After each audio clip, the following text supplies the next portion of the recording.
First, navigate to the Community Engagement Phoenix page on the Federal Aviation Administration website.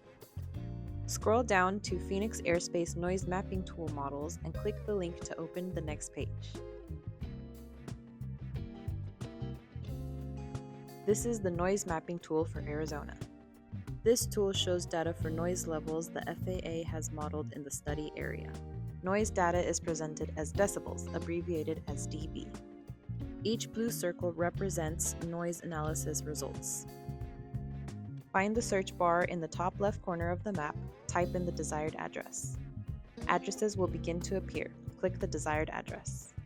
A pin will appear where the address is. Zoom out to view the nearest blue dots. Click on nearby blue circles to see the current noise values, decibel levels, and the calculation of the change. Here is what the figures in the pop-up mean. It shows an average of noise over a 12-month period for 2 future years, 2027 and 2032. 2027 represents the date of a potential implementation, shown with or without changes. The 2032 date is a forecast of how noise might change over a 5-year period, shown with or without changes.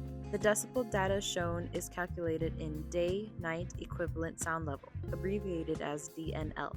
Proposed action DNL displays noise levels if implementation were to take place.